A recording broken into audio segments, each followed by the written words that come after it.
ಶ್ರೀ ಗುರುಭ್ಯೋ ನಮಃ ಹರಿ ಓಂ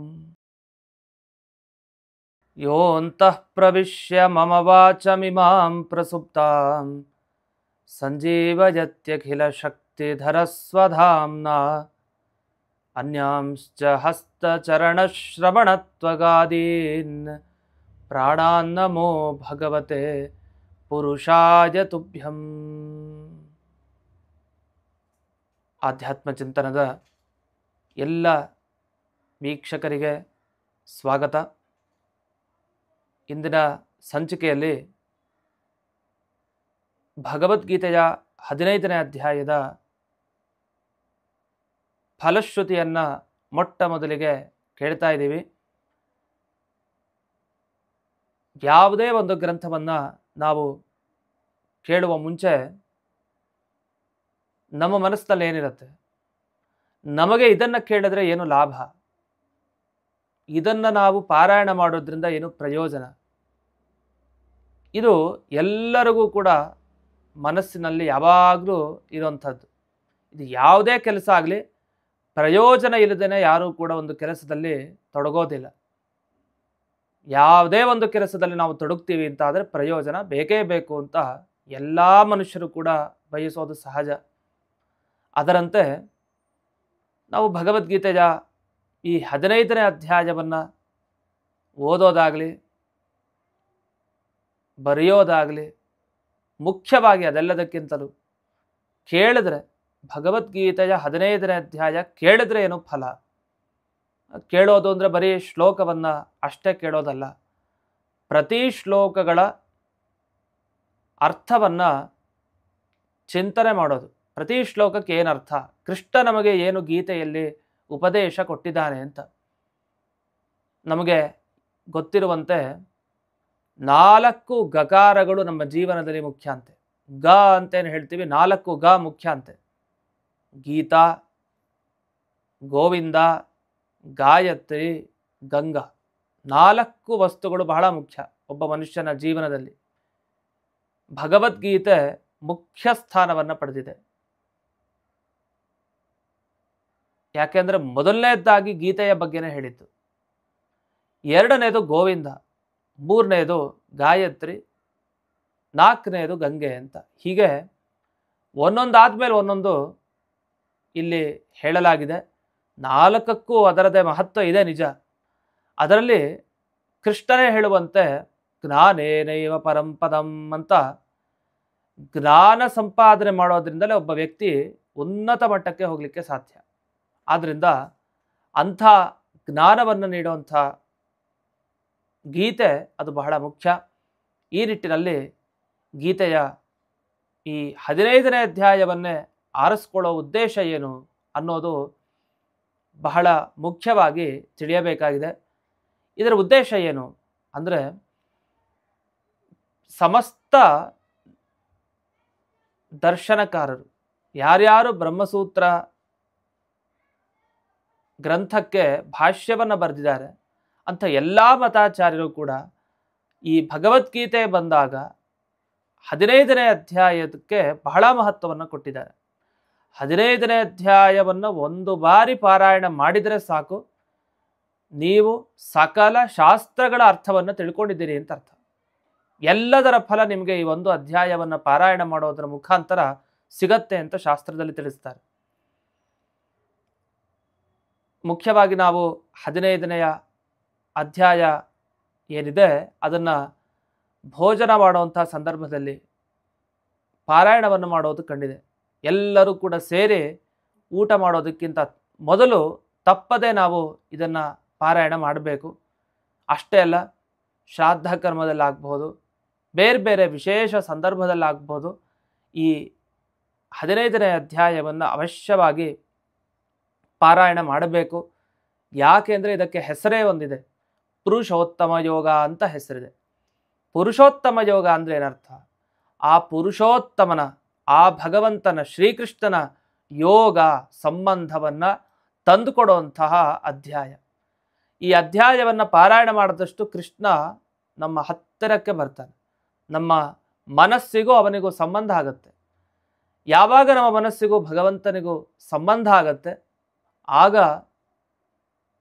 ನಾವು ಪರಮಾತ್ಮನ ವಿಶೇಷ ಅನುಗ್ರಹಕ್ಕೆ ಪಾತ್ರರಾಗಿ ಸದ್ಗತಿಯನ್ನು ಪಡೆಯೋದರಲ್ಲಿ ಸಂದೇಹ ಇಲ್ಲವೇ ಇಲ್ಲ. ಈ ರೀತಿಯಾಗಿ ಈ ಭಗವದ್ಗೀತೆಯ 15ನೆಯ ಅಧ್ಯಾಯದ ಮಹತ್ವ ತುಂಬ ಇದೆ. ಈ ನಿಟ್ಟಿನಲ್ಲಿ ನಾವು ಮೊದಲಿಗೆ ಭಗವದ್ಗೀತೆಯ ಈ 15ನೇ ಅಧ್ಯಾಯದ ಫಲಶ್ರುತಿಯನ್ನು ಗಮನಿಸೋಣ.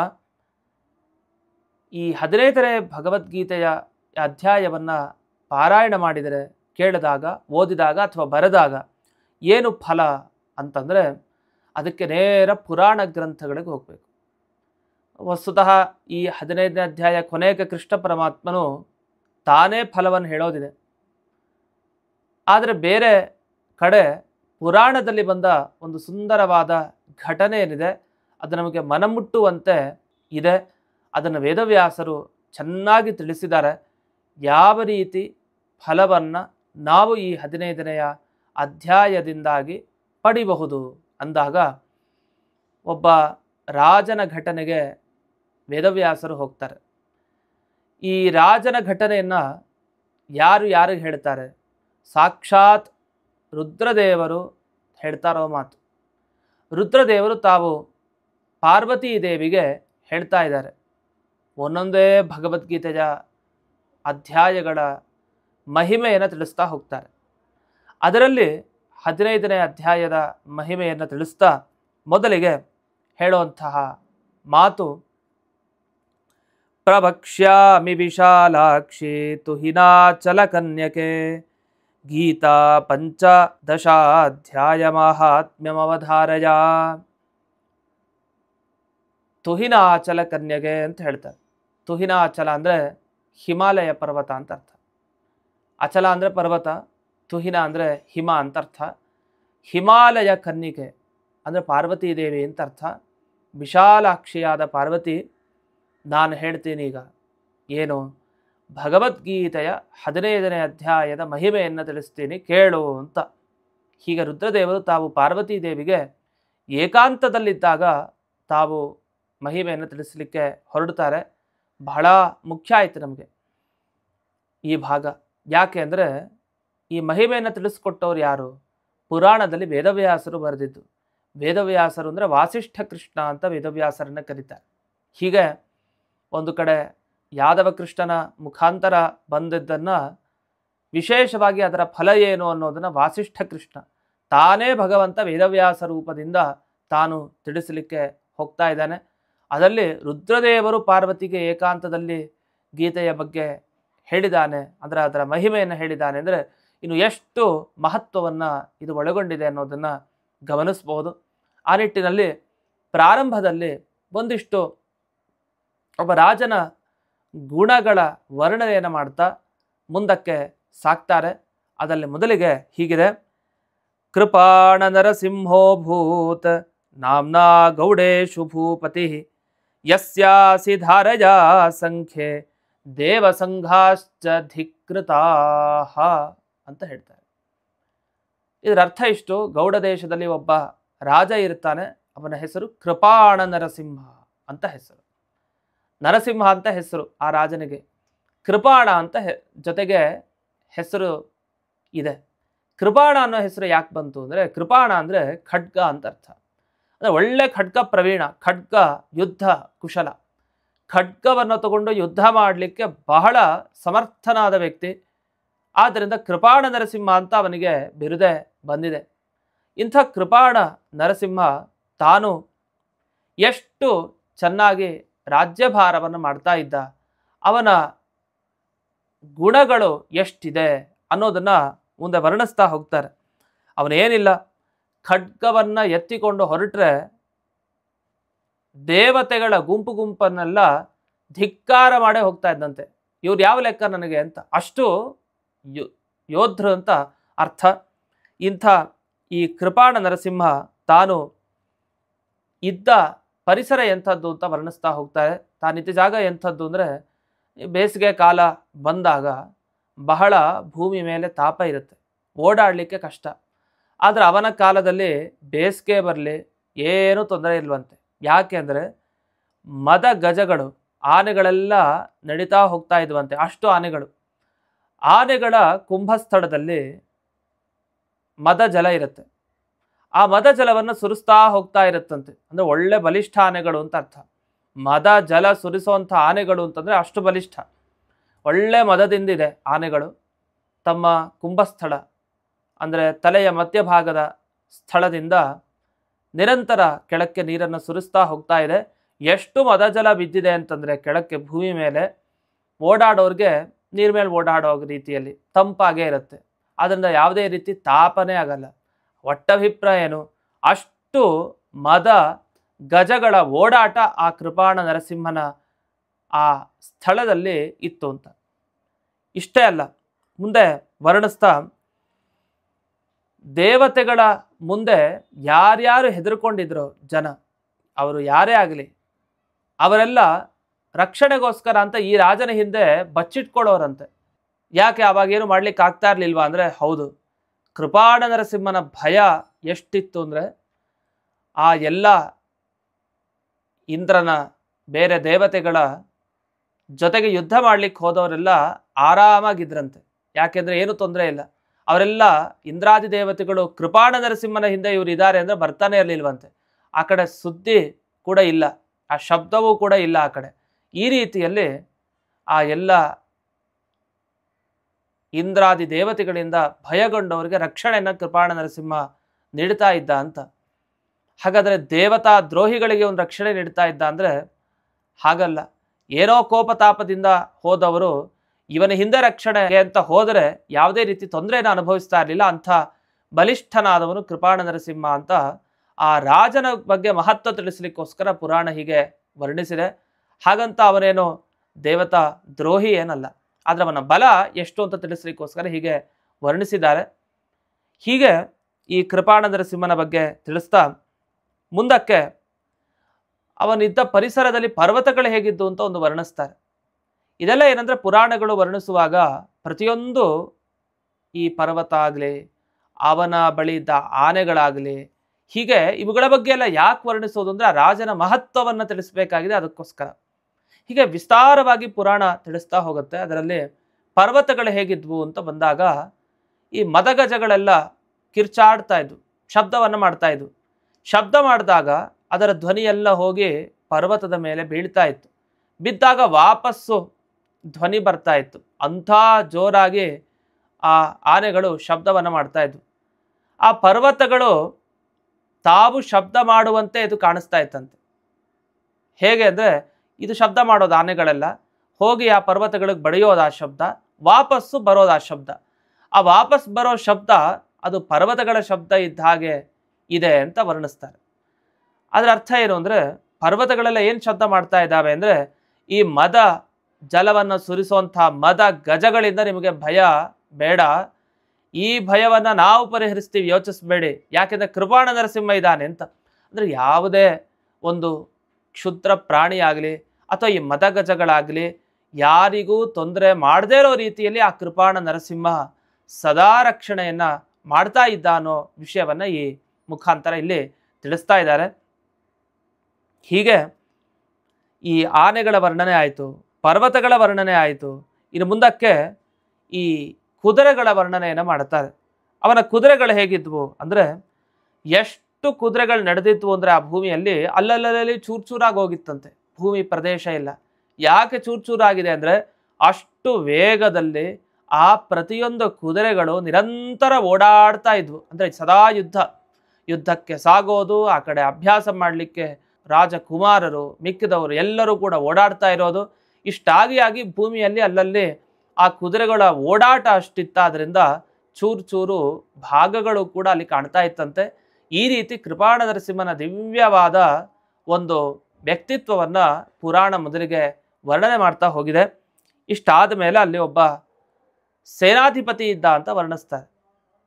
ಸೇನಾಧಿಪತಿ ಎಷ್ಟು ಬಲಿಷ್ಠ, ಸೈನಿಕರು ಎಷ್ಟು ಬಲಿಷ್ಠರು ಅಂತಂದರೆ ರಾಜನ ಪರಾಕ್ರಮ ಒಂದೇ, ಆ ಸೈನಿಕರು ಆ ಸೇನಾಧಿಪತಿಯಲ್ಲಿದ್ದ ಪರಾಕ್ರಮನು ಒಂದೇ. ಅಷ್ಟು ಸರಿಸಮಾನವಾಗಿ ರಾಜ ತಾನು ಯಾವ ರೀತಿ ಸಿದ್ಧಗೊಂಡಿದ್ನೋ ತನ್ನ ಪ್ರತಿಯೊಬ್ಬ ಸೈನಿಕರನ್ನು ಹಾಗೆ ಸೇನಾಧಿಪತಿಯನ್ನು ಕೂಡ ಸಿದ್ಧಪಡಿಸಿಕೊಂಡಿದ್ದ ಅಂಥ ದಿವ್ಯವಾದ ವ್ಯಕ್ತಿತ್ವ ಈ ಕೃಪಾಣ ನರಸಿಂಹನದು. ತಾನೊಬ್ಬನೇ ಅಲ್ಲ, ತನ್ನವರೆಲ್ಲರನ್ನೂ ಕೂಡ ಹಾಗೆ ಸಿದ್ಧಪಡಿಸಿದವನು.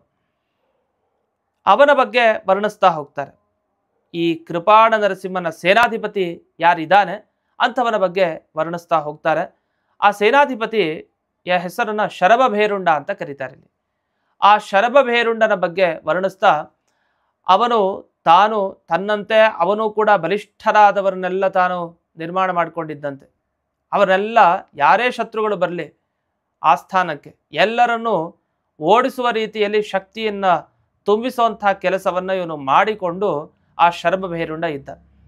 ಆ ಶರಭಭೇರುಂಡ ಹೆಸರಿಗೆ ತಕ್ಕ ಹಾಗೆ ಶರಭ ಭೇರುಂಡ ಎರಡರಂತೆ ಇದ್ದ. ಭೇರುಂಡ ಪಕ್ಷಿ ಅಂತ ಎರಡು ಮುಖದ ಪಕ್ಷಿ ಅಂಥದಕ್ಕೆ ಭೇರುಂಡ ಪಕ್ಷಿ ಅಂತ ಕರೀತಾರೆ. ಬಹಳ ವಿಲಕ್ಷಣವಾದ ಪಕ್ಷಿ. ಅದಕ್ಕೆ ಬುದ್ಧಿಯು ಎರಡೆರಡು ಥರ, ಒಂದೇ ನಿಮಿಷದಲ್ಲಿ ಎರಡೆರಡು ಥರ ಯೋಚನೆ ಮಾಡುವಂಥ ಶಕ್ತಿ ಅದಕ್ಕೆ. ಇನ್ನು ಶರಭ ಅಂದರೆ ಸಿಂಹವನ್ನು ಸೋಲಿಸುವಂಥ ಪ್ರಾಣಿ ಅಂತೆ ಅದು. ಆ ಶರಭಕ್ಕೆ 8 ಕಾಲುಗಳಿರುತ್ತೆ. ಸಾಮಾನ್ಯ 4 ಕಾಲುಗಳು ಪ್ರಾಣಿಗಳಲ್ಲಿರುತ್ತೆ, ಆದರೆ ಇದಕ್ಕೆ 8 ಕಾಲುಗಳಿದೆ. ಇದು ಸಿಂಹವನ್ನು ಕೂಡ ಸೋಲಿಸುವಂಥ ಬಲಿಷ್ಠವಾದ ಪ್ರಾಣಿ. ಆ ಶರಭದಂತೆ ಇವನಿದ್ದ. ಆದ್ದರಿಂದ ಶರಭಭೇರುಂಡ ಅಂತ ಆ ರಾಜನ ಸೇನಾಧಿಪತಿಗೆ ಹೆಸರು. ಇಂಥ ಶರಭಭೇರುಂಡ ಸಹಜವಾಗಿ ಬಲಿಷ್ಠನಾಗಿದ್ದ. ಕಾಲ ಸ್ವಲ್ಪ ಕಳೀತಾ ಹೋಯಿತು. ತನ್ನ ರಾಜನ ಮೇಲೇನೆ ಅವನಿಗೆ ಸ್ವಲ್ಪ ಅಸೂಯೆ ಉಂಟಾಯ್ತಂತೆ. ಇವನೇನಿಷ್ಟು ವೈಭವದಲ್ಲಿ ಮೆರಿತಾ ಇದ್ದಾನೆ, ನಾನು ಹೀಗೆ ಮೆರಿಬೇಕು, ನಾನು ರಾಜನಾಗಬೇಕು ಅಂತ ಇವನ ಬಯಕೆ. ಆದರೆ ಅವನು ಬಲಿಷ್ಠ, ಅವನನ್ನು ಓಡಿಸೋವರೆಗೂ ಆಗೋದಿಲ್ಲ ಈ ಕೆಲಸ. ಓಡಿಸೋದು ಹೇಗೆ? ಓಡಿಸ್ಲಿಕ್ಕೆ ಸಾಧ್ಯ ಇಲ್ಲ, ಅಂಥ ಬಲಿಷ್ಠ. ಅದಕ್ಕೆ ಯೋಚನೆ ಮಾಡ್ದ, ಏನಾದರೂ ಮಾಡಿ ಈ ರಾಜನ ಕಥೆಯನ್ನೇ ಮುಗಿಸ್ಬೇಕು ಅಂತ ಯೋಚನೆ ಮಾಡ್ದ. ಯಾಕೆ ರಾಜನ ಕಥೆ ಮುಗಿದೋದ್ರೆ ರಾಜಕುಮಾರರು ಚಿಕ್ಕವರು, ಆ ಸಂದರ್ಭದಲ್ಲಿ ನಾನು ನುಗ್ಗೋಳ ಅಂತ ಹೀಗೆ ಈ ಶರಭಭೇರುಂಡನ ಚಿಂತನೆ. ಈ ಚಿಂತನೆಯನ್ನು ಸಾಕಾರಗೊಳಿಸಲಿಕ್ಕೆ ಅನೇಕ ತಾನು ತನ್ನವರನ್ನು ಸಿದ್ಧಪಡಿಸ್ಕೊಂಡು ತಾನು ಏನಾದರೂ ಮಾಡಿ ರಾಜನ ಕಥೆಯನ್ನು ಮುಗಿಸ್ಬೇಕು ಅಂತ ಅನೇಕ ಬಾರಿ ಪ್ರಯತ್ನ ಪಡಲಿಕ್ಕೆ ಪ್ರಾರಂಭ ಮಾಡಿದ. ಒಂದೊಮ್ಮೆ ಪ್ರಯತ್ನಪಟ್ಟ ಈ ಎಲ್ಲ ಕೆಲಸಗಳು ಕೂಡ ವ್ಯರ್ಥವೇ ಆಯಿತು. ಹೀಗೆ ಕಾಲ ಸಾಕ್ತಾ ಇತ್ತು. ಬೇರೆಯವರಿಗೆ ಕೆಟ್ಟದ್ದನ್ನು ಬಯಸಿದ. ಅದು ಬೇರೆಯವರಿಗೆ ಅಂದ್ರೇನು? ತನ್ನ ಪೋಷಣೆಯನ್ನು ಮಾಡಿದ ಒಬ್ಬ ಪ್ರಜಾಪಾಲಕನಾದ ಒಬ್ಬ ರಾಜ, ಎಲ್ಲರನ್ನೂ ರಕ್ಷಣೆ ಮಾಡಬೇಕು ಅಂತ ಒಳ್ಳೆಯ ಸ್ವಭಾವವನ್ನು ಹೊಂದಿದ್ದ ರಾಜ. ರಾಜರಿಗೆ ಇಂಥ ಸ್ವಭಾವ ಬರೋದೇ ಕಷ್ಟ. ಅಂಥ ರಾಜನಿಗೆ ದ್ರೋಹ ಬಗೆಯುವಂಥ ಕೆಲಸ ಇವನು ಮಾಡಬೇಕು ಅಂತ ಯೋಚಿಸಿದ್ದಷ್ಟು ಇದೆಯಲ್ಲ, ಆ ಯೋಚನೆಗೆ ತಕ್ಕಂತೆ ಇವನಿಗೆ ಒಂದು ರೋಗ ಬಂತು ಅಂತ ವರ್ಣಿಸ್ತಾರೆ. ಇವನಿಗೇನು ರೋಗ ಬಂತು? ವಿಷೂಚಿಕ ಅಂತ ವರ್ಣಿಸ್ತಾರೆ ಪುರಾಣದಲ್ಲಿ. ವಿಷೂಚಿಕ ಅಂದರೆ ಅದನ್ನು ಇನ್ನೊಂದು ರೀತಿ ವರ್ಣಿಸೋದಿದ್ರೆ ಕೆಲವರು ಇದಕ್ಕೆ ಹೀಗೆ ಹೇಳ್ತಾರೆ, ಕಾಲರಾ ವ್ಯಾಧಿ ಅಂತ ಕೆಲವು ವರ್ಣನೆ ಮಾಡ್ತಾರೆ, ಪ್ಲೇಗ್ ಅಂತ ಹೇಳ್ತೀವಿ. ಈ ರೀತಿ ಇಂಥ ರೋಗಗಳು ಅವನಿಗೆ ಬಂತು. ಕೆಟ್ಟದ್ದು ಬಯಸಿದ್ದಕ್ಕೆ ಎಷ್ಟು ಕಾಲ ಇರ್ತಾನೆ? ಒಂದಿಷ್ಟು ಕಾಲ ತಾನು ಈ ರೋಗಗಳಿಂದ ಬಹಳ ಪೀಡಿತನಾದ, ಬಹಳ ಕಷ್ಟಪಟ್ಟ. ಕೊನೆಗೊಂದು ದಿವಸ ತನ್ನ ದೇಹದಿಂದ ಹೊರಟ. ಅಂತೂ ತಾನೇನು ಅನ್ಕೊಂಡ ಅದನ್ನು ಮಾಡಲಿಕ್ಕೆ ಸಾಧ್ಯ ಆಗಲಿಲ್ಲ. ಬೇರೆಯವ್ರಿಗೆ ದ್ರೋಹ ಬಗೆದ ಕಾರಣ, ಅದು ವಿಶೇಷವಾಗಿ ತನ್ನ ಸ್ವಾಮಿ ರಾಜನಿಗೆ ದ್ರೋಹ ಬಗೆದ ಕಾರಣ ಹೀಗಾಯಿತು ಅಂತ ವರ್ಣಿಸಿದರು. ಇಷ್ಟಾಗಿ ಮುಂದಕ್ಕೆ ಅವನಿಗೆ ನರಕಗಳಾದವು. ನರಕಗಳಾದ ಮೇಲೆ ಒಂದು ಜನ್ಮವನ್ನು ಅವನು ಪಡೀತಾನೆ. ಆ ಜನ್ಮ ಕುದುರೆ ಜನ್ಮ ಆಯಿತು. ಕುದುರೆಯ ಮೇಲೆ ಏರ್ತಾ ಇದ್ದ ಇವನು. ಸೇನಾಧಿಪತಿಯಾಗಿದ್ದಾಗ ಎಷ್ಟು ಕುದುರೆಗಳ ಮೇಲೆ ಏರಿದ್ದ. ಇವಾಗ ಅವನಿಗೆ ಆ ಕುದುರೆ ಜನ್ಮನೇ ಬಂತು. ತಾನು ಏರಿಸ್ಕೊಂಡು ಈಗ ಓಡೋಗ್ಬೇಕು ಅಂಥ ಪರಿಸ್ಥಿತಿಗೆ ಬಂದಿದ್ದಾನೆ. ಆ ಕುದುರೆ ಜನ್ಮವನ್ನು ತಾನು ಯಾವಾಗ ಪಡೆದ, ಒಳ್ಳೆಯ ತೇಜಸ್ವಿಯಾದ ಕುದುರೆ, ಒಳ್ಳೆ ಲಕ್ಷಣ. ಅದನ್ನು ನೋಡಿದರೆ ಯಾವುದೇ ಒಬ್ಬ ರಾಜನಾಗಲಿ ನನಗಿದು ಬೇಕು ಅಂತ ಅನಿಸಿ ತಾನು ಕರ್ಕೊಂಡು ಹೋಗ್ತಾನೆ. ಅಂಥ ಒಳ್ಳೆಯ ಕುದುರೆ ಜನ್ಮವನ್ನು ಪಡೆದ ಮೇಲೆ ತಾನು ಎಲ್ಲಿ ನೆಲೆಸಿದ್ದ ಅಂತ ಬಂದಾಗ ಸಿಂಧೂರ ದೇಶ ಅಂತ ಹೇಳ್ತಾರೆ. ಇಲ್ಲಿ ಸಿಂಧು ದೇಶ ಅಥವಾ ಸಿಂಧೂರ ದೇಶ ಎರಡೂ ಕೂಡ ಸರಿಯಾಗೇ ಇದೆ. ನಮಗೆ ಪುರಾಣಗಳ ಪಾಠಗಳಲ್ಲಿ ಸಿಂಧು ದೇಶ ಅಂತ ಸಿಗುತ್ತೆ. ಅಂತೂ ಇಂಥ ಸಿಂಧು ದೇಶದಲ್ಲಿ ಆ ಕುದುರೆಯ ಜನ್ಮ ಆಯಿತು. ಆ ಕುದುರೆಯನ್ನು ಒಬ್ಬ ವೈಶ್ಯ ತಾನು ತಗೊಳ್ತಾನೆ. ವೈಶ್ಯ ಅಂದರೆ ವೃದ್ಧ ವೈಶ್ಯ ಅಲ್ಲ, ವೈಶ್ಯನ ಮಗ. ಆ ಮಗ ತಾನು ಈ ಕುದುರೆಯ ಮೇಲೆ ವ್ಯಾಮೋಹಿತನಾಗಿ ನನಗೆ ಈ ಕುದುರೆ ಬೇಕು ಅಂತ ತಾನು ಆ ಕುದುರೆಯನ್ನು ತಗೊಳ್ತಾನೆ. ಬಹಳ ಖರ್ಚು ಮಾಡ್ತಾನೆ. ತುಂಬ ಹಣವನ್ನು ಕೊಟ್ಟು ತಾನು ಆ ಕುದುರೆಯನ್ನು ಕೊಂಡ್ಕೊಳ್ತಾನೆ. ಆ ಕುದುರೆಯನ್ನು ಕರ್ಕೊಂಡು ಬಂದ. ತಾನು ಯೋಚಿಸ್ದ, ಇಷ್ಟೊಂದು ದುಡ್ಡು ಕೊಟ್ಟು ನಾನು ಈ ಕುದುರೆಯನ್ನು ಕರ್ಕೊಂಡು ಬಂದೆ, ಸ್ವಲ್ಪ ಜಾಸ್ತಿ ದುಡ್ಡು ಸಂಪಾದನೆ ಮಾಡೋಣ. ಏನು ಮಾಡಬೇಕು? ಇದು ನೋಡ್ಲಿಕ್ಕೆ ತುಂಬ ಚೆನ್ನಾಗಿದೆ, ಒಳ್ಳೆಯ ಲಕ್ಷಣ ಇದೆ. ಈ ಕುದುರೆಯನ್ನು ಸೀದಾ ಹೋಗಿ ರಾಜರ ಮುಂದೆ ನಿಲ್ಲಿಸ್ತೀನಿ, ಅವನಿಗಿದು ಬೇಕಾಗುವಂತೆ ಮಾಡ್ತೀನಿ. ಆಗ ಬೇಕಾದಷ್ಟು ಸಂಪತ್ತನ್ನು ರಾಜ ನನಗೆ ನೀಡ್ತಾನೆ, ನಾನು ಎಷ್ಟು ಕೇಳ್ತೀನೋ ಅಷ್ಟು ನೀಡ್ತಾನೆ ಅಂತ ಅಂದುಕೊಂಡು ಈ ಕುದುರೆಯನ್ನು ಕರ್ಕೊಂಡು ಸೀದಾ ರಾಜನ ಆಸ್ಥಾನಕ್ಕೆ ಬರ್ತಾನೆ. ಬಂದು ನಿಂತುಕೊಂಡ. ವಸ್ತುತಃ ಈ ವೈಶ್ಯನ ಮಗ ಬಹಳ ರಾಜನಿಗೆ ಪರಿಚಿತನೇ. ಮೊದಲು ಅವನ ಬಗ್ಗೆ ಚೆನ್ನಾಗೇ ರಾಜನಿಗೆ ಗೊತ್ತಿದ್ದರೂ ರಾಜ ಮರ್ಯಾದೆ, ಅದು ಆಸ್ಥಾನಕ್ಕೆ ಬಂದವನು ಅಲ್ಲಿ ಹತ್ತಿರಕ್ಕೆ ನಿಂತಿರಬೇಕು. ದ್ವಾರಪಾಲಕ ಒಳಗಡೆ ಹೋಗಬೇಕು, ಅವನು ಸಂದೇಶವನ್ನು ತಲುಪಿಸ್ಬೇಕು. ರಾಜ ಹೂ ಅಂದರೆ ಕರ್ಕೊಂಡು ಒಳಗಡೆ ಬರಬೇಕು. ಆದ್ದರಿಂದ ದ್ವಾರಪಾಲಕನ ಬಳಿ ಅಲ್ಲಿ ನಿಂತ ಕುದುರೆಯನ್ನು ಕರ್ಕೊಂಡೇ ಬಂದ್ಬಿಟ್ಟ. ದ್ವಾರಪಾಲಕ ನೋಡ್ದ, ಹೋಗಿ ಸಂದೇಶವನ್ನು ತಲುಪಿಸ್ದ. ಅಷ್ಟೊತ್ತಿಗೆ ರಾಜ ನೋಡ್ತಾನೆ, ಇವನು ಪರಿಚಯ ಇದೆ ರಾಜನಿಗೆ. ಹಿಂದಕ್ಕೆ ಕುದುರೆ ನಿಂತಿದೆ. ಆ ಕುದುರೆಯನ್ನು ನೋಡ್ದ. ರಾಜನಿಗನ್ನಿಸ್ತು ದೂರದಿಂದಲೇ, ಈ ಕುದುರೆ ಒಳ್ಳೆ ಲಕ್ಷಣವನ್ನು ಪಡೆದಿದೆ, ಇದನ್ನು ನಾನು ಹೇಗಾದರೂ ಇವನ ಕೈಲಿ ನಾನು ಇಸ್ಕೊಳ್ಬೇಕು ಅಂತ ಅವ್ನಿಗೆ ಅನಿಸೇ ಬಿಡ್ತು. ವಾಸ್ತವಿಕವಾಗಿ ಇವನು ಯಾಕೆ ಬಂದಿದ್ದಾನೆ ಏನು ವಿಚಾರ ಮಾಡಲಿಲ್ಲ. ಆ ಕುದುರೆ ನೋಡಿ ವ್ಯಾಮೋಹ ಆಗೋಯ್ತು. ಸರಿ ಆಯಿತು, ಬಂದ ಒಳಗಡೆ. ಬಂದ ಮೇಲೆ ಆಗ ಅವನು ಮಾತನಾಡಲಿಕ್ಕೆ ಶುರು ಮಾಡ್ದ. ರಾಜ ಸುಮ್ಮನೆ ಇದ್ದ. ಅವನ ಮನಸ್ಸಲ್ಲೇನಿತ್ತು, ನನಗೆ ಆ ಕುದುರೆ ಬೇಕು ಅಂತ ಇತ್ತು ಅವನ ಮನಸ್ಸಿಗೆ. ಅದನ್ನು ಬಾಯಿ ಬಿಟ್ಟು ಸಭೆಯಲ್ಲಿ ಹಾಗೆ ಹೇಳಿದ್ರೆ ಚೆನ್ನಾಗಿರಲ್ಲ. ಅದು ಅವನ ಕುದುರೆ. ಸುಮ್ಮನೆ ಇದ್ದ. ಆಗ ಅವನೇ ಮಾತನಾಡಲಿಕ್ಕೆ ಶುರು ಮಾಡ್ತಾನೆ. ಇದು ಸಾಮಾನ್ಯವಾದ ಕುದುರೆ ಅಲ್ಲ ಇದು ಅಂತ ಪ್ರಾರಂಭ ಮಾಡ್ತಾನೆ. ಇದು ಎಂಥ ಕುದುರೆ ಅಂದರೆ, ಈ ಸಮುದ್ರ ಮಥನ ಕಾಲದಲ್ಲಿ ಉಚ್ಚೈಶ್ರವಸ್ಸು ಅನ್ನೋ ಕುದುರೆ ಏನು ಬಂತಲ್ಲ, ಆ ಉಚ್ಚೈಶ್ರವಸ್ಸಿನ ಬಗ್ಗೆ ನೀವೇನು ಕೇಳ್ತೀರಿ ಅಷ್ಟೂ ಗುಣಗಳು ಈ ಕುದುರೆಯಲ್ಲಿದೆ. ಅಂಥ ಶ್ರೇಷ್ಠವಾದ ಕುದುರೆ ಇದು. ತ್ರಿಲೋಕಕ್ಕೆ ರತ್ನದಂತೆ ಇದು. 3 ಲೋಕದಲ್ಲಿ ಈ ಥರದ ಒಂದು ಕುದುರೆ ನಿಮಗೆ ಸಿಗೋದಿಲ್ಲ. ಕುದುರೆಗಳಲ್ಲಿ ರತ್ನದಂತೆ ಇದಿದೆ ಅಂತ ಹೀಗೆ ಬಹಳ ವರ್ಣಿಸ್ತಾನೆ. ಅದರಲ್ಲಿ ಇನ್ನೊಂದು ಮಾತನ್ನು ಹೇಳ್ತಾನೆ. ಕುದುರೆಯಿಂದ ಹೊರಗಡೆ ನೊರೆಯ ರೀತಿಯಲ್ಲಿ ಈ ಜೊಲ್ಲು ಅಂತ ಏನು ಹೇಳ್ತೀವಿ ಅದು ಬರ್ತಾ ಇರುತ್ತೆ ಕುದುರೆಯ ಮುಖಾಂತರ. ಅದು ಬಂದರೆ ಅದು ಬಿಳಿಯಾದ ಜೊಲ್ಲಂತೆ. ಅದು ಹೇಗಿದೆ ಅಂತಂದರೆ, ಈ ಉಚ್ಚೈಶ್ರವಸ್ಸಿನ ಕೀರ್ತಿ ಎಲ್ಲ ಕಡೆ, ಬಿಳಿಯಾದ ಕುದುರೆ ಉಚ್ಚೈಶ್ರವಸ್ಸು, ಅದರ ಕೀರ್ತಿ ಎಲ್ಲ ಕಡೆ ಹರಡಿದೆ. ಹಾಗೆ ಈ ಕೀರ್ತಿಯನ್ನು ಜಾಸ್ತಿ ಪಡೆದು ಅದನ್ನು ಹೊರಗೆ ಹಾಕ್ತಾ ಇದೆಯೋ ಏನೋ ಅನ್ನೋ ಥರ ಈ ಕುದುರೆಯ ಬಾಯಿಯಿಂದ ಹೊರಕ್ಕೆ ಇದು ಬರ್ತಾ ಇದೆಯಂತೆ. ಹೀಗೆ ಆ ಉಚ್ಚೈಶ್ರವಸ್ಸಿಗೆ ಹೋಲುವಂಥ ಕುದುರೆಯನ್ನು ನಾನು ಕರ್ಕೊಂಡು ಬಂದಿದ್ದೀನಿ ಸ್ವಾಮಿ, ಇದನ್ನು ನಿಮಗೋಸ್ಕರ ನಾನು ಕರ್ಕೊಂಬಂದಿದ್ದೀನಿ ಅಂತ ಮುಂದಕ್ಕೆ ಮಾತು ಹೇಳ್ತಾನೆ. ಇಷ್ಟನ್ನು ಹೇಳಿದ ಕೂಡಲೇ ಬಹಳ ಸಂತೋಷ ಆಯ್ತು ರಾಜನಿಗೆ. ಅವನಿಗೂ ಇದೇ ಬೇಕಾಗಿತ್ತು. ಈಗ ನಾವೆಲ್ಲ ಒಂದು ಮಾತನ್ನು ಸ್ಮರಿಸ್ಕೊಳ್ಳೋದಿದೆ. ರೋಗಿ ಬಯಸದ್ದು ಹಾಲನ್ನೇ, ವೈದ್ಯ ಕೊಟ್ಟಿದ್ದು ಅದನ್ನೇ ಅನ್ನುವಂತೆ ಇವನು ಬಯಸ್ದ ನಂಗೆ ಆ ಕುದುರೆ ಬೇಕು ಅಂತ. ಅದು ತಾನಾಗೆ ಅವನು ಕೂಡ ಅದು ಕೊಡಬೇಕು ಅಂತಲೇ ಬಂದಿದ್ದು. ಯಾರು? ಆ ವೈಶ್ಯ ಪುತ್ರ. ಹೀಗೆ ಮಾತುಕತೆ ಮುನ್ನಡೀತು. ನಿಮಗೇನು ಬೇಕು ಅಂತ ಆ ವೈಶ್ಯನ ಮಗನ ಬಳಿ ರಾಜ ಕೇಳ್ತಾನೆ. ಅದಕ್ಕೆ ಏನಿಲ್ಲ, ಇಷ್ಟು ನನಗೆ ಬಂಗಾರವನ್ನು ಕೊಟ್ಟರೆ ಸಾಕು, ನಾನು ಈ ಕುದುರೆಯನ್ನು ನಿಮಗೆ ಕೊಡ್ತೀನಿ ಅಂತ ಪ್ರತಿಜ್ಞೆ ಮಾಡೇ ಬಿಡ್ತ. ಪ್ರತಿಜ್ಞೆ ಮಾಡಿದ ಕೂಡಲೇ ರಾಜ ತಾನು ಅಷ್ಟೂ ಬಂಗಾರವನ್ನು ತಾನು ನೀಡಿ ಆ ಕುದುರೆಯನ್ನು ತಾನು ಪಡೆದುಕೊಂಡು ಬಹಳ ಆನಂದ ಅವನಿಗೆ. ಇಂಥ ಕುದುರೆಯನ್ನು ನಾವು ಜೀವನದಲ್ಲಿ ನೋಡ್ಲಿಕ್ಕೆ ಸಾಧ್ಯ ಇಲ್ಲ, ಸಾಕ್ಷಾತ್ ದೇವತಾ ಲೋಕದಿಂದ ಬಂದ ಕುದುರೆಯಂತೆ ಇದೆ ಅಂತ ಅವನಿಗೆ ಅನ್ನಿಸ್ತು ರಾಜನಿಗೆ. ಹೀಗೆ ಈ ಘಟನೆ ಮುಂದಕ್ಕೆ ಬರಿತಾ ಹೋಗುತ್ತೆ. ಆಗ ಒಂದು ಮಾತನ್ನು ಹೇಳ್ತಾರೆ ಪುರಾಣದಲ್ಲಿ.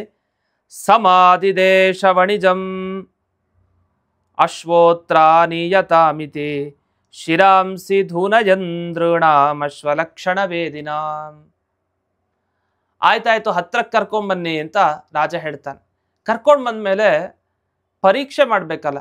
ಸುಮ್ಮನೆ ಬಣ್ಣ ಬಳಿದು ಆ ಕುದುರೆನ ಕರ್ಕೊಂಡು ಬಂದಿದ್ರೆ ಅದಕ್ಕೆ ಪರೀಕ್ಷಾ ಪ್ರಾರಂಭ ಆಯಿತು.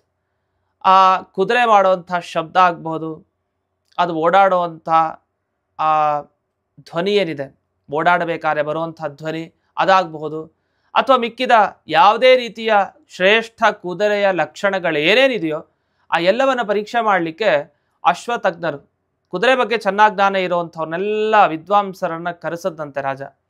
ಕರೆಸಿ ಆ ಎಲ್ಲ ವಿದ್ವಾಂಸರಿಗೆ ಆಜ್ಞೆ ಮಾಡಿದ. ಅವರೆಲ್ಲರೂ ಪರೀಕ್ಷೆಯನ್ನು ಮಾಡಲಿಕ್ಕೆ ಪ್ರಾರಂಭವನ್ನು ಮಾಡ್ತಾರೆ. ಆ ಪರೀಕ್ಷೆಯಲ್ಲಿ ಪಾಸ್ ಆಯಿತು. ಯಾವುದೋ ಆ ಕುದುರೆ ಚೆನ್ನಾಗಿ ಒಳ್ಳೆ ಲಕ್ಷಣವನ್ನು ಪಡೆದಿರುವಂತಹ ಕುದುರೆ ಅದು. ಆ ರಾಜನಿಗೆ ಗೊತ್ತಾಯಿತು, ನಾನು ಯಥೇಚ್ಛವಾಗಿ ಇವನಿಗೆ ಸಂಪತ್ತನ್ನು ಕೊಟ್ಟೇ ಇದನ್ನು ತಗೊಳ್ತೀನಿ ಅಂತ. ಅವನು ಎಷ್ಟು ಕೇಳಿದ್ನೋ ಅಷ್ಟನ್ನು ಕೊಟ್ಟಿದ್ದು ನಿಜ, ಅದರ ಜೊತೆಗೆ ಸಂತೋಷ ಆಗಿದ್ದರಿಂದ ಜಾಸ್ತಿ ಇನ್ನೂ ಜಾಸ್ತಿ ಕೊಟ್ಟ. ಬಹಳ ಸಂತೋಷ ಆಯಿತು. ನಾನು ಎಷ್ಟು ಕೊಟ್ಟಿದ್ನೋ ಈ ಕುದುರೆಯನ್ನು ಕೊಂಡ್ಕೊಳ್ಳಿಕ್ಕೆ ಅಷ್ಟಕ್ಕಿಂತ 10 ಪಟ್ಟು ಜಾಸ್ತಿನೇ ನನಗೆ ರಾಜ ನೀಡಿದಾನೆ ಅಂತ ಬಹಳ ಸಂತೋಷಪಟ್ಟು ಅಲ್ಲಿಂದ ವೈಶ್ಯಪುತ್ರ ಜಾಗವನ್ನು ಖಾಲಿ ಮಾಡಿದ. ಅಲ್ಲಿ ಇರಲಿಲ್ಲ ಒಂದು ಕ್ಷಣವೂ ಕೂಡ.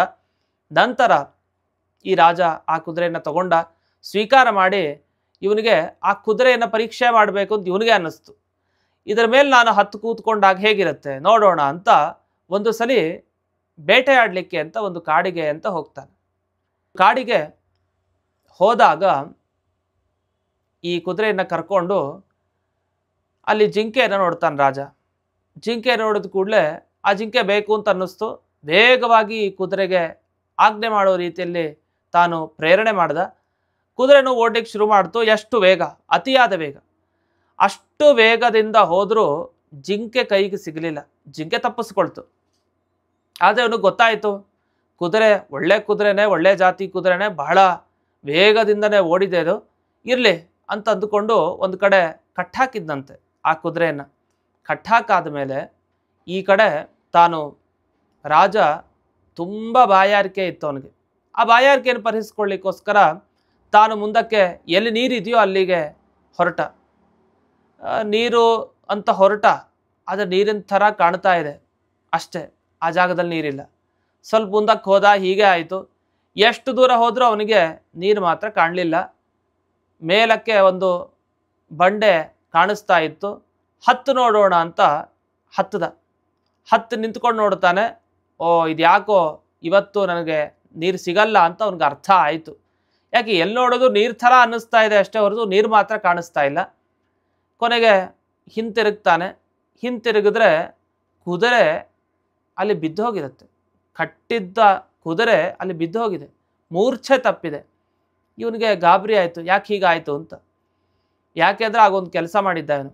ಏನು ಕೆಲಸ ಮಾಡಿದ್ದ ಅಂದರೆ, ಹಿಂತಿರುಗೋ ಮುಂಚೆ ಆ ಬಂಡೆಕಲ್ಲಿನ ಮೇಲೆ ಒಂದು ತಾಳೆಗರಿ ಬಿದ್ದಿತ್ತಂತೆ, ಒಂದು ತಾಳೆಗರಿ. ಆ ತಾಳೆಗರಿಯನ್ನು ತಾನು ತೆಗೆದುಕೊಂಡು ಏನಿದು ಈ ತಾಳೆಗರಿಯಲ್ಲಿದೆ ಅಂತ ತಾನು ಓದಿದ್ದಂತೆ. ಅಲ್ಲಿ ಒಂದು ಶ್ಲೋಕ ಇತ್ತಂತೆ. ಆ ಶ್ಲೋಕ ಎಷ್ಟು, ತುಂಬ ಶ್ಲೋಕ ಏನಲ್ಲ, ಒಂದು ಶ್ಲೋಕದ ಒಂದು ಅರ್ಧ ಭಾಗ ಇತ್ತಂತೆ. ಅದು ಯಾವ ಶ್ಲೋಕದ ಅರ್ಧ ಭಾಗ ಇದು ಅಂತೆಲ್ಲ ವಿಚಾರ ಮಾಡಿದಾಗ ಪುರಾಣ ಅಲ್ಲಿ ತಿಳಿಸ್ತಾ ಹೀಗೆ ಹೇಳಿದೆ. ಭಗವದ್ಗೀತೆಯ 15ನೇ ಅಧ್ಯಾಯದ ಮೊದಲನೇ ಶ್ಲೋಕದ ಅರ್ಧ ಭಾಗ ಅಷ್ಟೆ. ಅಂದರೆ ಊರ್ಧ್ವಮೂಲಮಧಃಶಾಖಂ, ಇಷ್ಟು ಆ ತಾಳೆಗರಿಲಿ ಇತ್ತಂತೆ. ಇವು ನೋಡ್ದ, ಓದ್ದ, ಊರ್ಧ್ವಮೂಲಮಧಃಶಾಖಂ ಅಂತ ಹೇಳ್ದ. ಇಷ್ಟು ಹೇಳಿದ ಕೂಡಲೇ ಅಲ್ಲಿ ಶಬ್ದ ಆಯಿತು. ಏನು ಶಬ್ದ ಆಯಿತು? ಕುದುರೆ ಬಿದ್ದ ಶಬ್ದ ಆಯಿತು. ತಿರುಗ್ತಾನೆ, ನೋಡಿದ್ರೆ ಅಲ್ಲಿ ಕುದುರೆ ಬಿದ್ದಿದೆ. ಆಗ ದುಃಖ ಆಯ್ತು ಇವನಿಗೆ, ಯಾಕೆ ಬಿತ್ತಿ ಕುದುರೆ? ಓಡ್ ಬಂದ. ನಮ್ಗೇನು ಅನ್ಸತ್ತೆ ಘಟನೆ ಕೇಳಿದಾಗ, ಇವನು ಯಾಕಾದ್ರೂ ಓದ್ನೋ ಯಾವುದನ್ನ? ಆ ತಾಳೆಗರಿಯಲ್ಲಿರುವಂತಹ ಆ ಭಗವದ್ಗೀತೆಯ 15ನೇ ಅಧ್ಯಾಯದ ಮೊದಲನೇ ಶ್ಲೋಕದ ಅರ್ಧ ಭಾಗ ಯಾಕಾರು ಓದಿದ್ನೋ ಏನೋ. ಆ ಓದದ್ದನ್ನು ಕೇಳಿದ್ದಕ್ಕೆ ತಕ್ಷಣ ಆ ಕುದುರೆ ಬಿದ್ದೇ ಹೋಯ್ತು.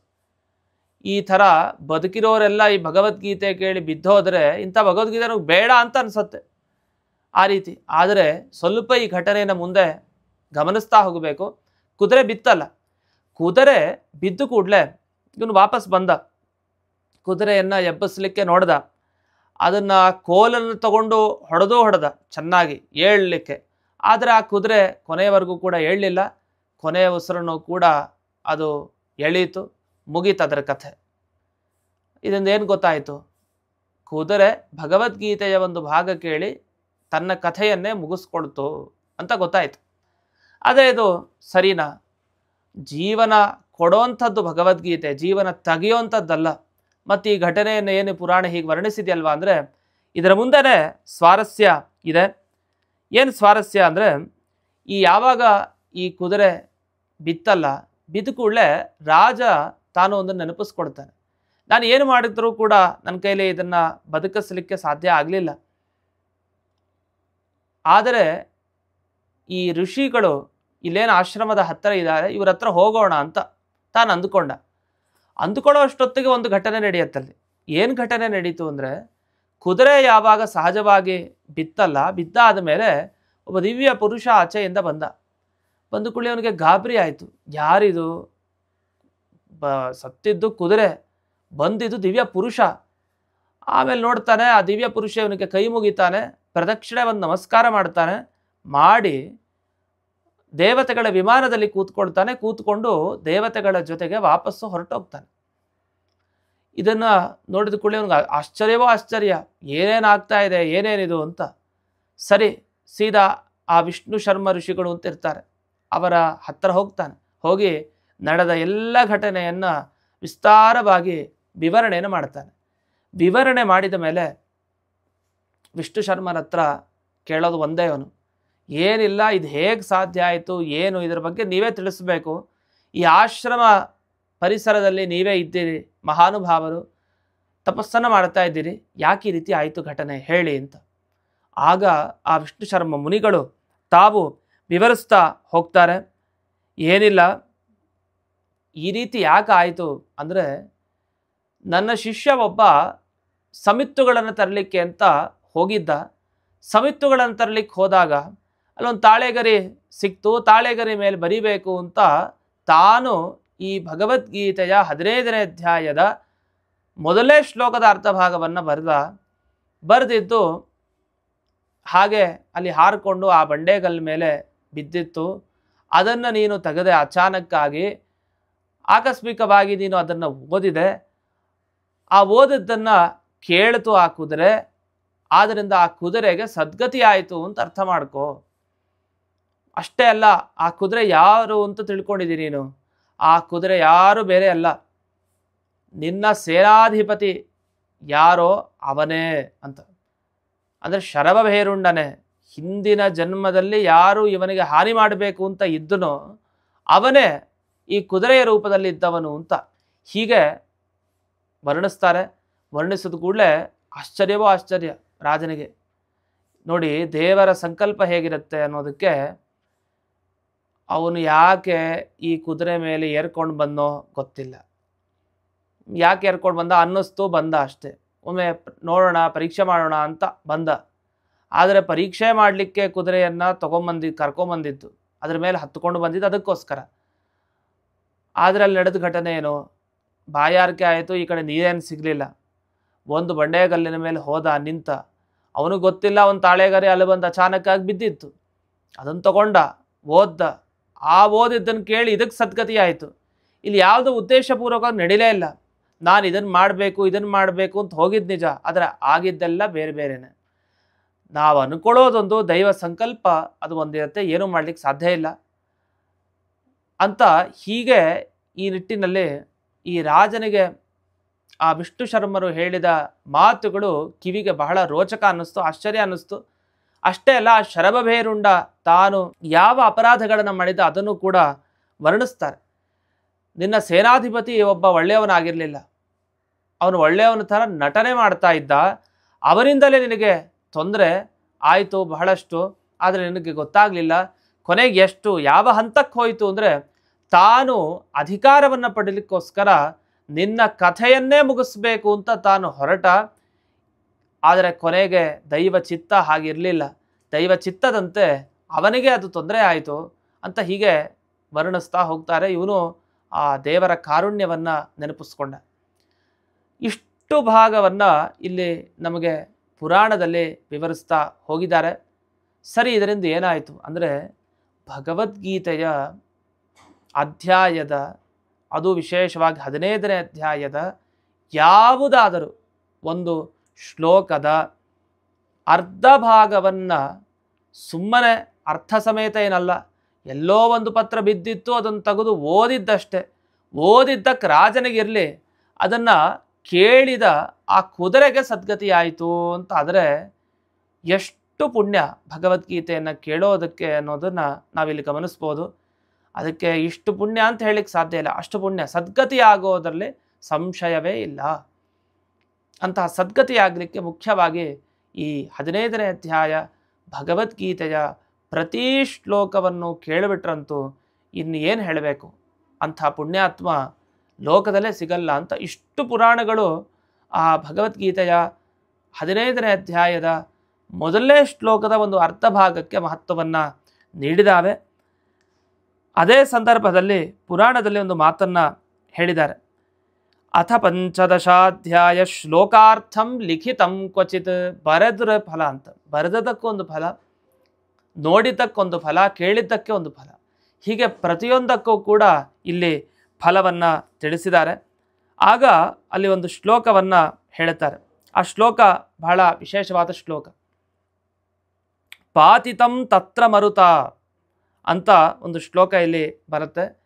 ಪಾತಿತಂ ತತ್ರ ಮರುತ, ಅದೇನಿಲ್ಲ, ತಾಳೆಗರಿ ಬಂದು ಆ ಬಂಡೆಗಲ್ಲಿನ ಮೇಲೆ ಹೇಗೆ ಬಿತ್ತು ಅನ್ನೋದಕ್ಕೆ ಆ ವಿಷ್ಣು ಶರ್ಮ ಋಷಿಗಳು ವರ್ಣಿಸ್ತಾರೆ. ಒಂದು ಜೋರಾಗಿ ಗಾಳಿ ಬೀಸ್ತಂತೆ, ಗಾಳಿ ಬೀಸದ್ದಕ್ಕೆ ಬಂಡೆಗಲ್ಲಿನ ಹತ್ತಿರ ಬಂದು ಆ ತಾಳೆಗರಿ ಬಿತ್ತು, ಅದನ್ನು ನೀನು ನೋಡ್ದಿ ಓದ್ದಿ, ಅದಕ್ಕೆ ಅವನಿಗೆ ಮುಕ್ತಿ ಆಯಿತು ಶರಭಭೈರುಂಡನಿಗೆ ಅಂತ ಇಷ್ಟು ಬಂತು. ಇದರ ಆಧ್ಯಾತ್ಮಾರ್ಥ ಬೇರೆ ಇದೆ. ಸಾಮಾನ್ಯವಾಗಿ ಪುರಾಣಗಳ ಕಥೆಯನ್ನು ಕೇಳಬೇಕಾದ್ರೆ ನೇರವಾಗಿ ಅಷ್ಟನ್ನೇ ಕೇಳಿದ್ರೆ ಉಪಯೋಗ ಇಲ್ಲ, ಅದರ ಹಿನ್ನೆಲೆ ತುಂಬ ಮಹತ್ವದ್ದಾಗಿರುತ್ತೆ. ಆ ನಿಟ್ಟಿನಲ್ಲಿ ಗಮನಿಸಿದಾಗ ಇಲ್ಲಿ ಬಂದ ಮಹತ್ವ ಇಷ್ಟು. ಗಾಳಿ ಜೋರಾಗಿ ಬೀಸಿ ಬಂದು ಆ ರಾಜನ ಬುಡದಲ್ಲಿ ಆ ಬಂಡೆಗಲ್ಲಿನ ಮೇಲೆ ಬಿದ್ದಿದೆ. ಅದರಂತೆ ನಮ್ಮ ಜೀವನದಲ್ಲೂ ಕೂಡ ಗಾಳಿಯ ರೂಪದಲ್ಲಿ ಇದ್ದ ವಾಯುದೇವರ ಅನುಗ್ರಹ ವಿಶೇಷ ಆಗಬೇಕು ಅಂತ ಅರ್ಥ. ನಮ್ಮಿಂದ ಬೇರೆಯವರಿಗೆ ಮುಕ್ತಿ ದೊರಿಬೇಕು ಅಂತಾದರೂ, ನಮಗೆ ಮುಕ್ತಿ ದೊರಿಬೇಕು ಅಂತಾದರೂ ನಮಗೂ ಒಂದು ತಾಳೆಗರಿ ಸಿಗಬೇಕು ಅಂತ ಅರ್ಥ.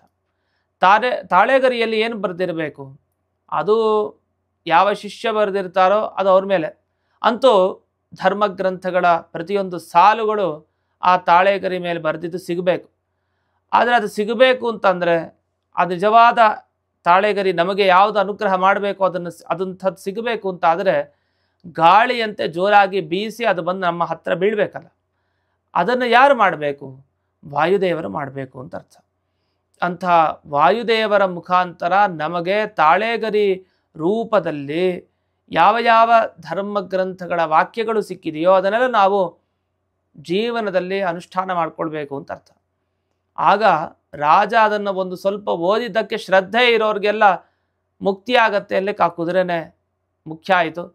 ಹೀಗೆ ಒಂದು ಈ ಭಗವದ್ಗೀತೆಯ 15ನೇ ಅಧ್ಯಾಯದ ಅರ್ಧ ಶ್ಲೋಕವನ್ನು ನೀವು ಬರೀರಿ, ಕೇಳಿ, ದಿನ ಓದಿ, ಅರ್ಥವನ್ನು ಚಿಂತನೆ ಮಾಡಿ.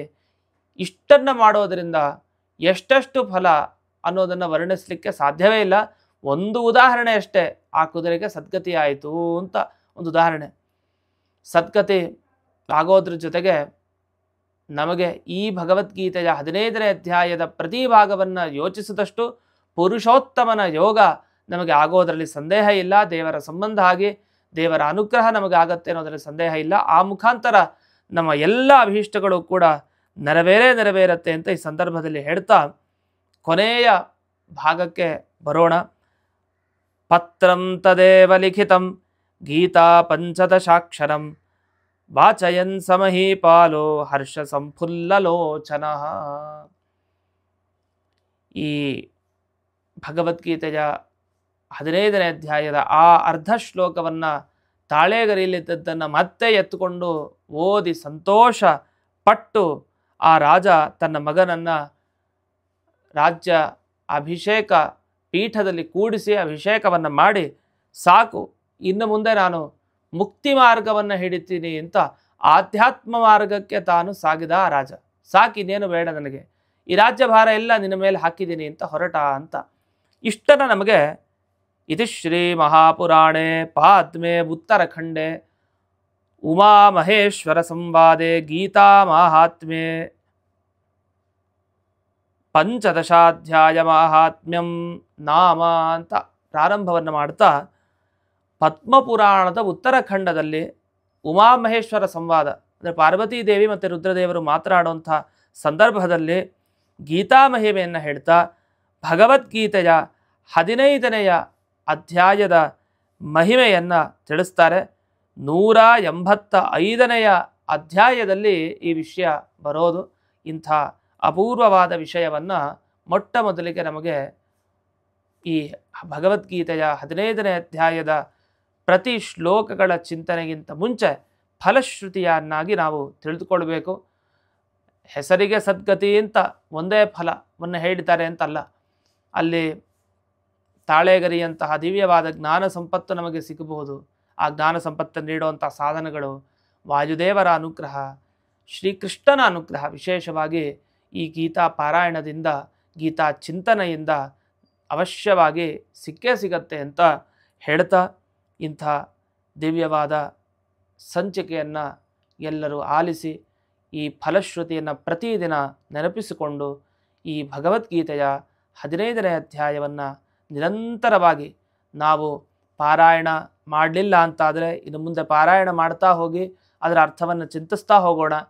ಇಲ್ಲ ಮಾಡ್ತಾ ಇದ್ದೀವಿ ಅಂದರೆ ಇನ್ನು ಶ್ರದ್ಧೆಯಿಂದ ತಪ್ಪದೆ ನಾವು ಅದನ್ನು ಮಾಡ್ತಾ ಹೋಗೋಣ ಅಂತ ಹೇಳ್ತಾ, ಈ ಆಧ್ಯಾತ್ಮ ಚಿಂತನದ ಈ ಸಂಚಿಕೆಯನ್ನು ಕೇಳಿದ ನಿಮ್ಮೆಲ್ಲರಿಗೂ ವಿಶೇಷವಾಗಿ ಹರಿವಾಯು ಗುರುಗಳ ಅನುಗ್ರಹವನ್ನು ಪ್ರಾರ್ಥಿಸ್ತಾ, ಈ ಸಂಚಿಕೆಯನ್ನು ಅಸ್ಮತ್ ಗುರುವಂತರ್ಗತ ವ್ಯಾಸತೀರ್ಥ ಗುರುವಂತರ್ಗತ ಭಾರತೀರಮಣ ಮುಖ್ಯ ಪ್ರಾಣಾಂತರ್ಗತ ಶ್ರೀಮನ್ಮೂಲ ಗೋಪಾಲಕೃಷ್ಣನಿಗೆ ಅರ್ಪಣೆ ಮಾಡ್ತೇನೆ. ಶ್ರೀ ಕೃಷ್ಣಾರ್ಪಣಮಸ್ತು.